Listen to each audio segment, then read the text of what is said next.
The white lace was suffocating, heavy with the phantom scent of death and dried blood. I blinked, the oppressive glare of the ballroom chandeliers slicing through the lingering darkness of my memory. One moment, I was fading on a sterile white hospital bed, my body a ruin from a botched late labor. The last coherent sound Julian's cruel, cold voice condemning me for delaying his true love. The next, I was standing here, surrounded by the dizzying, glittering crowd of my own engagement party. My hand was clasped in Julian Ashford's, the hand that had coldly dismissed me as I bled out. His practiced, charming smile was fixed, the one reserved for business associates and necessary social events. He was wearing the custom-tailored obsidian suit he had worn on that day, years ago in my first life. The day that, in retrospect, was the beginning of my excruciatingly slow ruin. My younger sister, Serafina, stood before us. She was a vision in a gown that had been specially designed for me. The sheer audacity, the entitled assumption, slammed into me with the force of a tidal wave. She had always been the golden child, the one our stepfather elevated, the one my biological mother excused, the one who took whatever she desired simply by batting her unervingly large, innocent eyes. Now, those eyes were shimmering, welling up with perfectly controlled tears that magnified their size. Her delicate makeup, the style I had once envied and tried to replicate, only amplified her fragility. "Ellie," Serafina whispered, her voice a fragile, trembling chord designed to pluck at heartstrings. "Sister, please. You know how much Julian loves me. You saw how the Daniel Group nearly bankrupted him after the crash. Marrying him now is nothing but a sacrifice, and you deserve better. Let me take the burden. Let me take him." In my first life, those words, a twisted cocktail of false humility and supreme arrogance, had stunned me into silence. Julian, seeing my hesitation and the crowd's judging gaze, had swiftly dismissed Sarah with a cold, almost apologetic nod, saving face for both our families.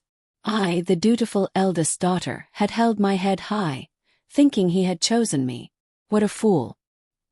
He chose the Daniel Group's immediate rescue, knowing my fierce business drive and my desperate need to earn my stepfather's approval would force me to save his crumbling empire. He used me as a financial shield, all the while saving his tenderness for the woman he truly loved, my sister. This time, the truth was not a slow, agonizing realization. It was a searing brand of foresight. I pulled my hand from Julian's grasp, the weight of the massive diamond ring feeling sickeningly wrong. I watched as Julian's expression flickered, not with love, but with annoyance at the disruption, and a chilling possessive flash toward Serafina. He wanted her, but he needed me. "You're right, Sarah," I said, my voice cutting cleanly through the nervous hum of the crowd. It was calm, devoid of the hurt and confusion that had choked me the first time. "It's a terrible burden." Julian blinked, thrown off script. "Mia, honey, don't listen to her. This is merely sibling jealousy. I assure you, you are the one I intend to make my wife." I laughed, a sharp, clear sound that drew all eyes. I turned fully to Serafina, who was now wearing a mask of confusion, unsure if her gambit had won or failed. "This dress," I said, gesturing to the bespoke couture that clung perfectly to Sarah's slim figure. "It was made for me. Cost a fortune. I'm an expert at giving things away, aren't I? So here. Take the fiancé too." I gently took Julian's hand again, slipped the ring off my finger, and placed it directly into Serafina's outstretched, confused palm. "Consider this my wedding gift to you both," I said, offering Julian the kindest, most indifferent smile I could muster.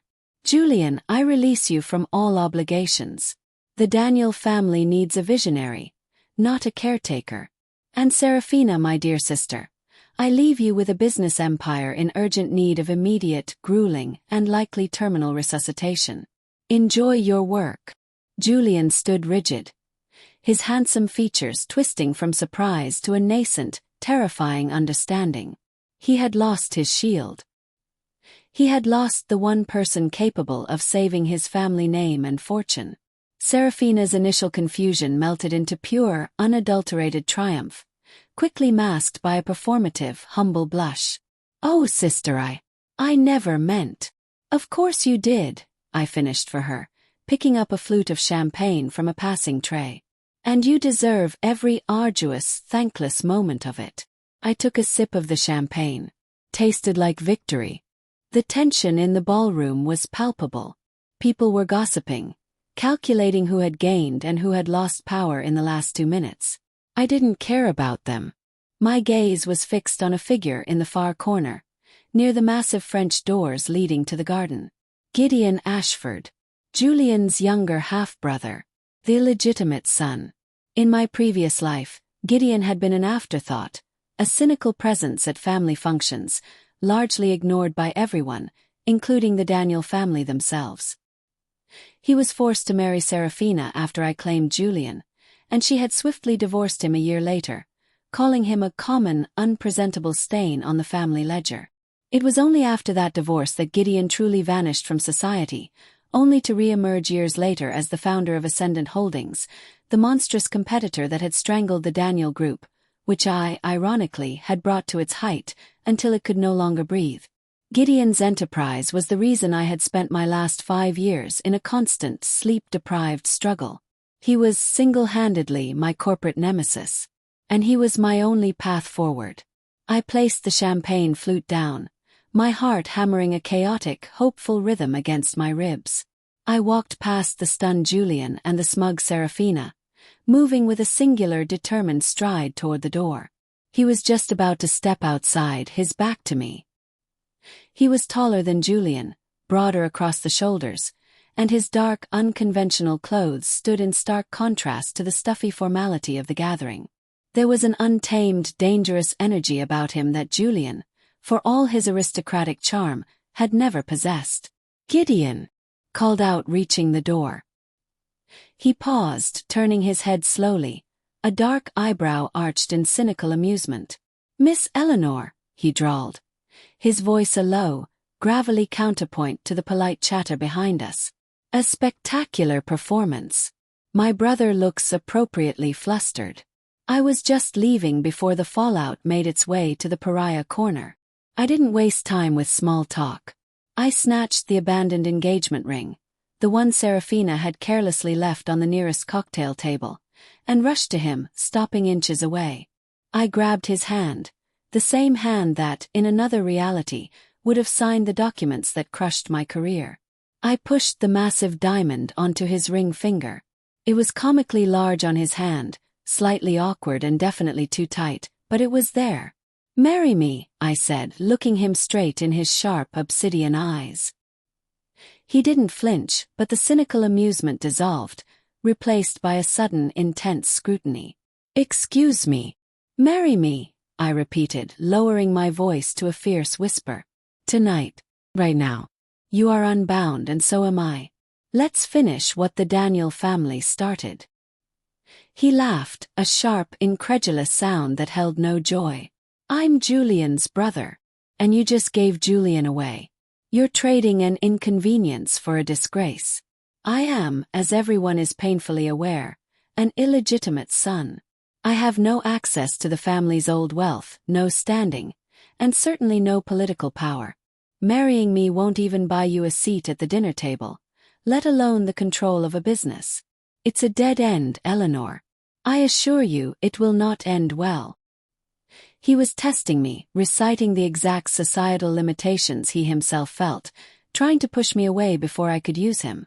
"You're wrong about the ending," I countered, my eyes burning with a conviction born of foresight. "I know what you become, Gideon. You break free of the Daniel name. You build an empire that will make Julian's petty fortunes look like a child's lemonade stand. You become the immovable wall, the rival who is always one step ahead. I can't defeat you, so I'm going to join you." His expression was complex. Shock, distrust, and a hint of something fragile, perhaps hope, that he quickly suppressed. "So, this is a business merger," he stated flatly. "It's a bet," I corrected, meeting his gaze unflinchingly. "I'm betting on the illegitimate son. I'm betting on the outcast. And I'm betting something else too." I leaned in, my proximity forcing him to hold his breath. I'm betting that I can bring you something you've always wanted, Gideon. Unconditional loyalty. I will stand by you, not just as a business partner, but as a wife who knows your worth. I dare you to take that bet. His hand, which had been resting casually on the doorframe, shot out, grasping my wrist with surprising gentleness.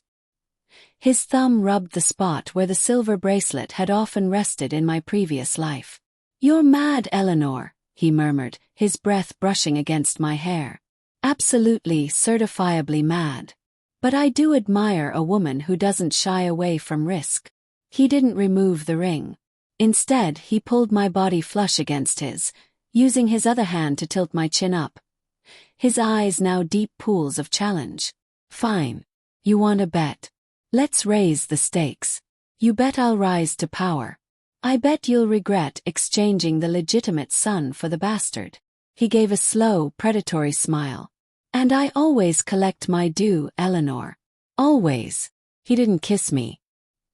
He simply released me, turned sharply, and walked out into the cool evening air, leaving me breathless and exhilarated in the doorway. I had thrown away a gilded cage for a volatile, electric unknown.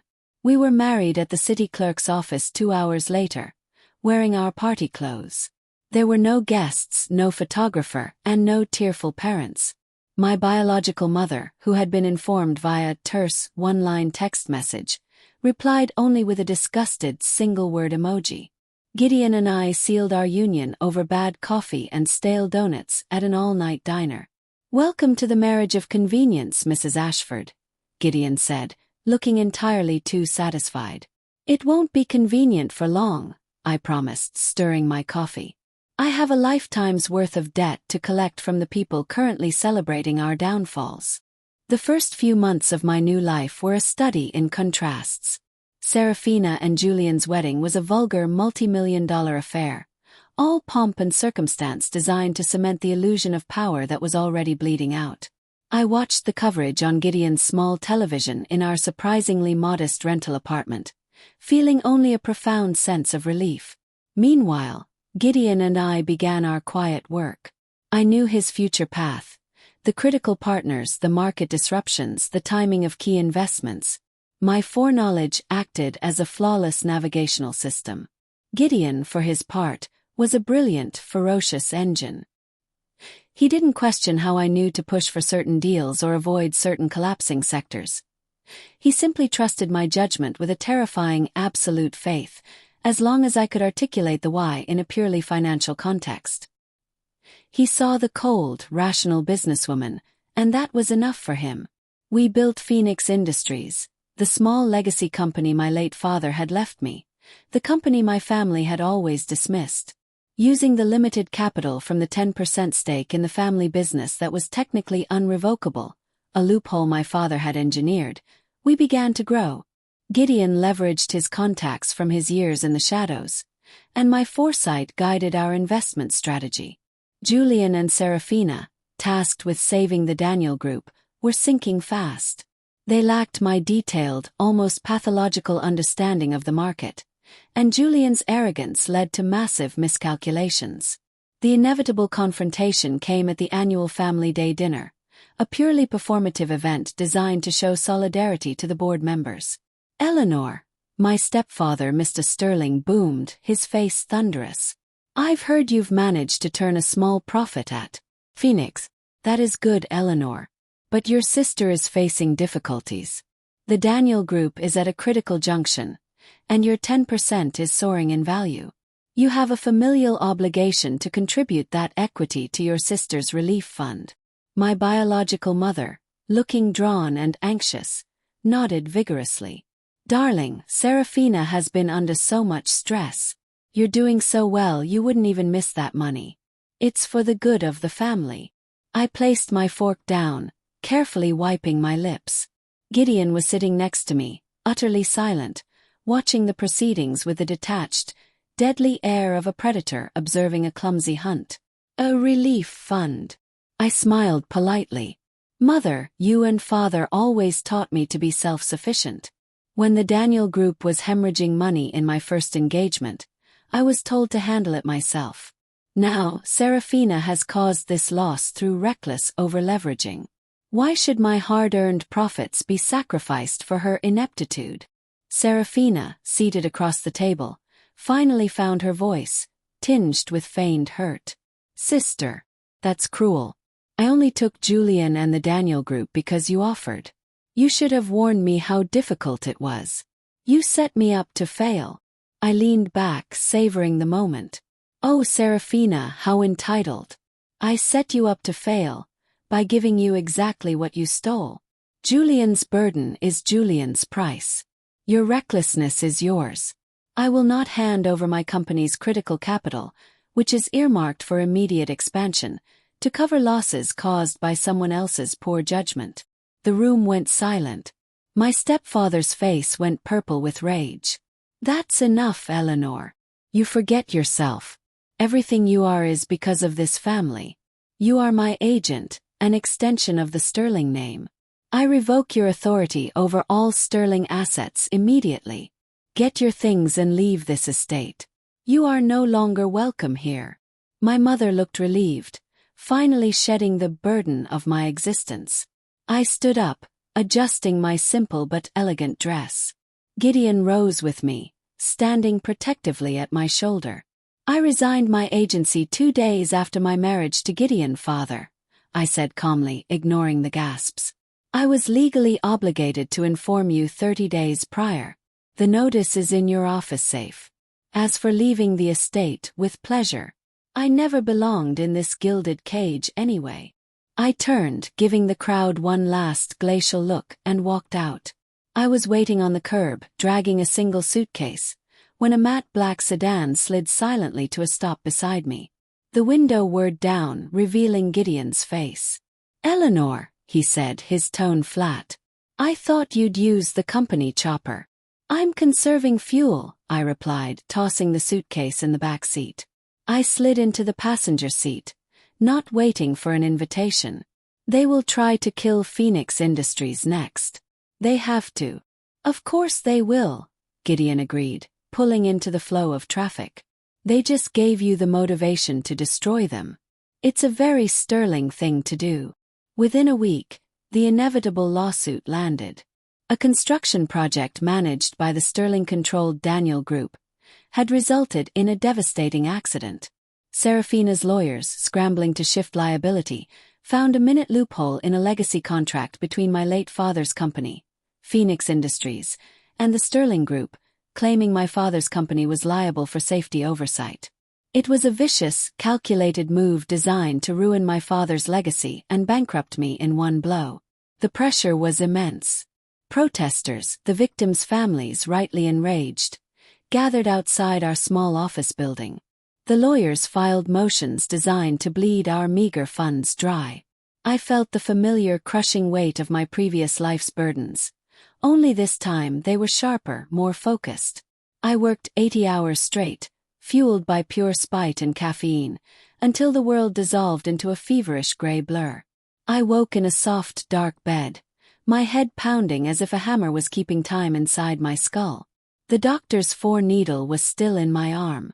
I tried to sit up, but a strong hand gently pressed me down. Don't, Gideon's deep voice ordered. He was sitting beside me, wearing a simple black t-shirt, his hair damp from a shower. He looked tired but not stressed. The company, I rasped, my throat raw. Gideon, the families, the lawsuit. The families have been compensated discreetly and justly, he stated. The legal motion has been withdrawn, with Julian Ashford issuing a public apology to Phoenix Industries for the unfounded legal aggression caused by internal oversight. I stared at him. What did you do? He looked me in the eye, and for the first time I saw the true depth of the power he had hidden in our previous life. It wasn't just smart business. It was a ruthless, surgical strike. I liquidated the assets Julian used as collateral for his recent bailout loan, the one he thought was secured, Gideon explained, his voice low. I bought the debt at a 50% premium and called it in. Julian was forced to withdraw the suit, apologize publicly, and sign over the one piece of land that held his family's ancient secret archives. The compensation money was funneled through an untraceable offshore account to the families. The Daniel Group is now on life support, sustained only by the Sterling family's dwindling reserves. I was stunned into silence. He had moved with a speed and efficiency that transcended mere business strategy. "Who are you really, Gideon?" I whispered, the word rival from my past life echoing in my mind. He gave me a wry, exhausted smile. "I'm the monster the Sterling and Daniel families tried to deny, Eleanor. I'm the one you bet on. Now get some sleep. I don't need my genius strategist burning out before the final battle." He stood up, intending to leave, but I reached out, weakly grabbing the cuff of his t-shirt. "Wait." My fevered mind suddenly couldn't distinguish between this life and the last, between truth and fear. "Julian, he will try to win me back. He'll send Serafina to tempt you. He'll say he was reborn too. He'll use the past against us. He always does."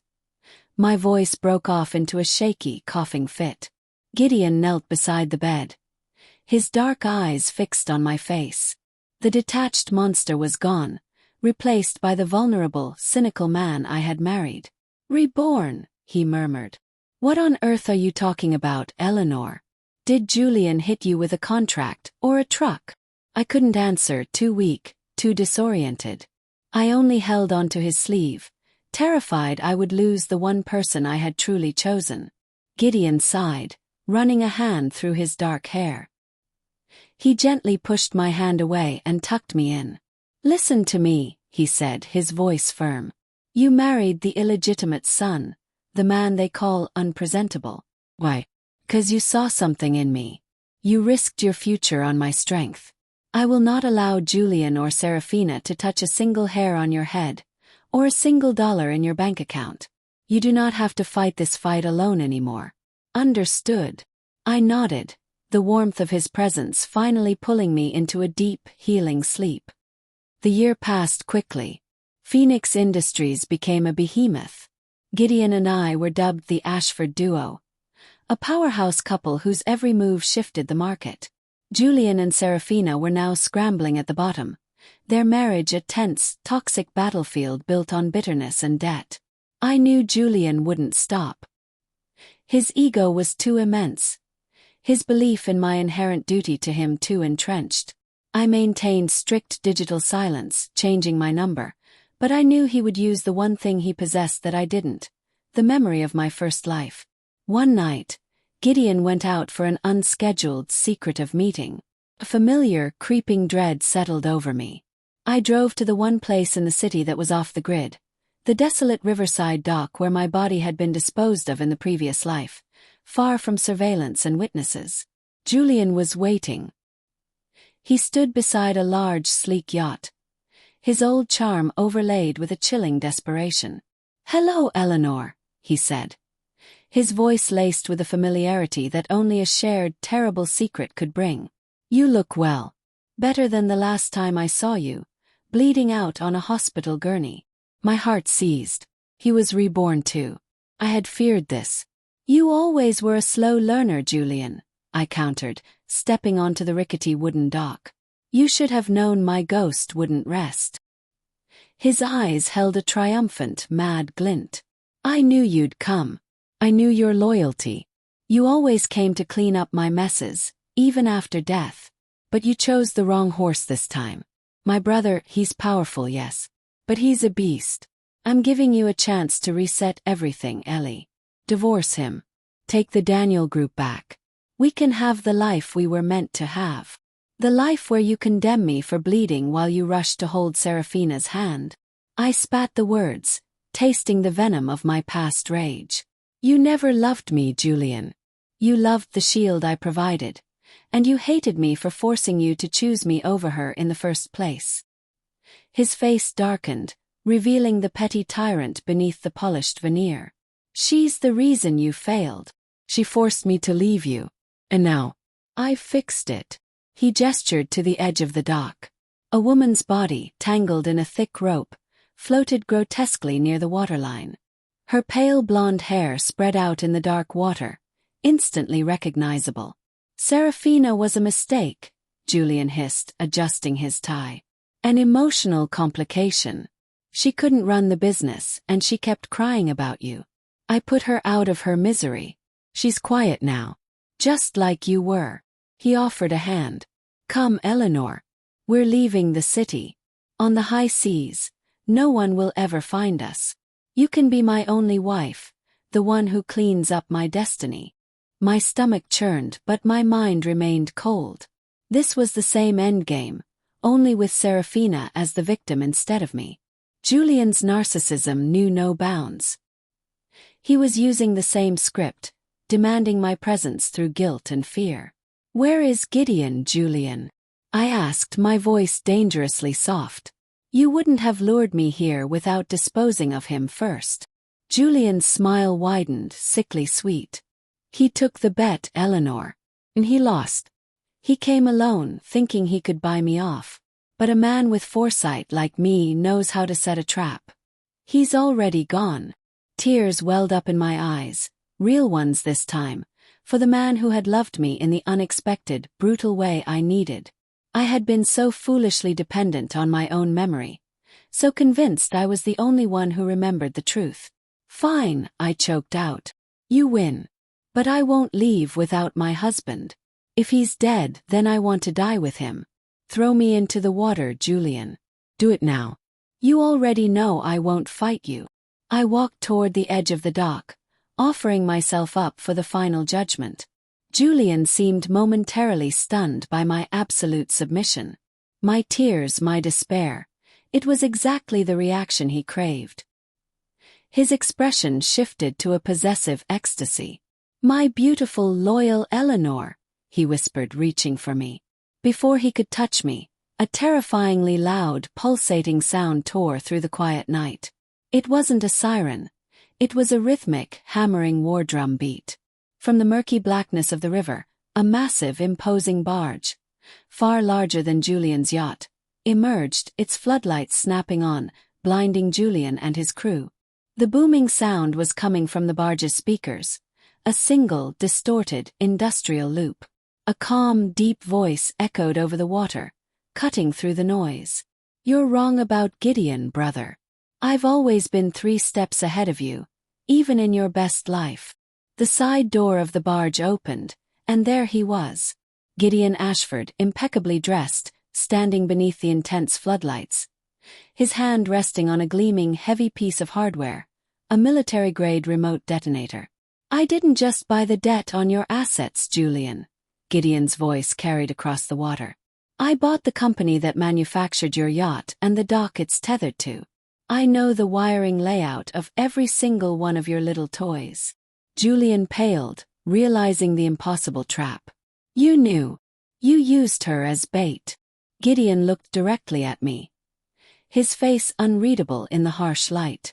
She offered herself as bait to a known monster. My job was merely to ensure the monster was thoroughly, permanently neutered. With a casual, almost bored flick of his thumb, Gideon pressed a button on the remote. Boom! The yacht exploded in a spectacular, non-lethal eruption of fire, instantly sinking, leaving Julian and his crew scrambling in the oily, dark water. Sirens wailed then, dozens of them, converging on the dock from all directions. Eleanor! Julian shrieked, grasping for the edge of the pier. You brought him here. You betrayed me again. I loved you. You never loved me, Julian, I said, looking down at his pathetic struggle. You just needed a cleanup crew. But I have a new boss now. Gideon leaped gracefully from the barge to the dock, landing beside me, his eyes now blazing with a triumphant, possessive warmth. He pulled me into his arms, holding me tightly. A brilliant strategy, wife, he murmured against my hair. He fell for it entirely. He thought he was the only one with foreknowledge. But he never factored in my instinct. I held him, my body shaking with delayed relief. You're terrible. I'm loyal, he corrected. And I always collect my dues. He pointed to the ruined dock. Now let's go home. We have a family to finish burying. The police moved in, pulling Julian from the water and securing the scene. Seraphina's body, a final grim testament to Julian's ultimate failure, was recovered later. Gideon and I stood together, watching the chaos we had orchestrated. My stepfather and mother, ruined by the ensuing investigation and the collapse of the Sterling Empire, soon vanished into ignominy, stripped of every asset and social pretense. We left the dock, the two of us, stronger and more terrible than ever. My past life's rival had become my partner, my protector, and the one glorious bet I finally won. "So," I said as we drove away in the early morning light, "I'm still not sure about the love part of the bet, Gideon." He looked at the diamond still glittering on his finger, then at the ring I had worn for 2 years, a wedding band he had bought me himself, simple and heavy. "I was never talking about the romantic kind, Eleanor," he said, his hand finding my leg. "You bet that I would rise, and I did. You gave me your faith when no one else would. You gave me an ally. You gave me an obsession. And in return I gave you absolute security. That, my dear, is a far more durable kind of love than Julian could ever offer. And I don't think either of us is giving it back." I smiled, finally at peace. "Agreed. This is better."